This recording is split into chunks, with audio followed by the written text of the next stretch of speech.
Imagine not knowing where you will sleep tonight.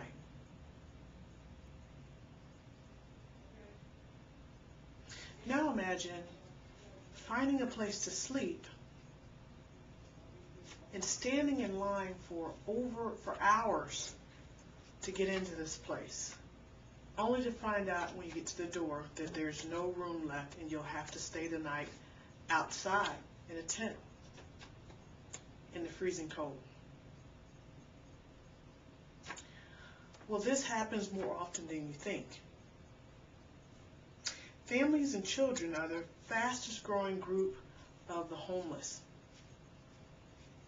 They make up 40% of the homeless population.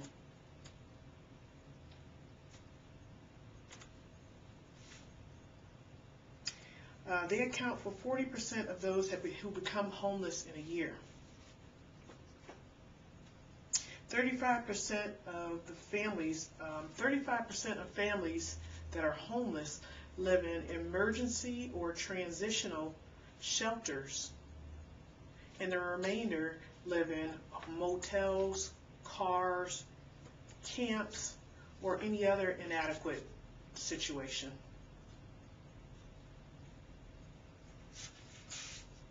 According to the National Law Center on Homeless and Poverty, 40% of homeless people have been that way for about 6 months. 70% have been homeless for just under 2 years.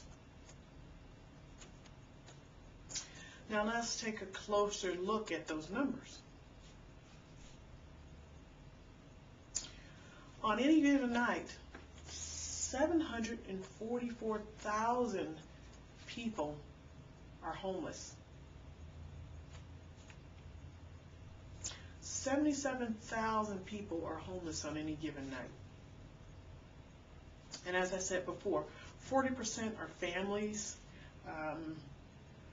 40% of homeless men have served in the armed forces, and 42% are children under the age of 6. And just last year, a baby was born in Vancouver, Washington, in a homeless camp at temperatures below 0. Now, when I started this speech, I said, can you imagine being homeless for the night? Can you imagine being homeless and giving birth to a child in a camp outdoors somewhere with no doctor, no hospital, no nurse, and no drugs? Not appealing. Now let's kind of look at the amount of time the average person is homeless. The length of time of homelessness varies. Transitionally homeless people have at least one episode of average of 58 days of being homeless. Now, episodically homeless people have 4 to 5 days of homelessness for an average of 265 days. And chronically homeless people have 1 to 2 episodes of homelessness. 1 to 2 episodes of homelessness for 690 days. That's a lot of days. That's pretty much your 2 years of homelessness. Now again, think back to where we talked about being homeless for one night. Can you imagine being homeless for 2 years, or just not knowing where you're going to sleep tonight? Our society will eventually have to pay for the consequences for this situation. The experience of homelessness inhibits physical, emotional, cognitive, social, and behavioral development of children. And children are our future, so what affects our children will affect us eventually. Approximately 1.1 million children will never graduate from high school. Probably will never even make it to high school.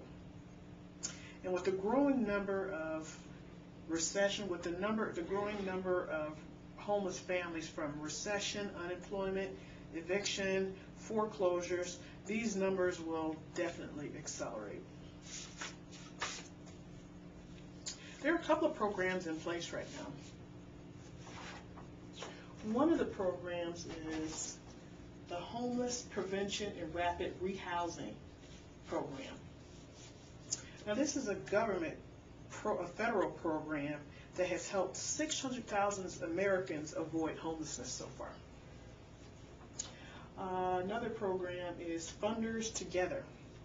And Funders Together is a national network of foundations and corporations supporting strategic, effective, and grant making to end homelessness. But more still needs to be done. What can you do to decrease homelessness? You can volunteer. Volunteer to be an advocate, to increase local, state, and national resources for homeless shelters. And you can also support housing programs services that have mental health treatment, physical health care, educational employment skills training, peer support, and daily living and money management skills. In conclusion, in summary, families with children are the fastest growing group of homeless people. And much work still needs to be done to keep this situation from getting out of control. Volunteering your time and making a donation provides the most effective way to help.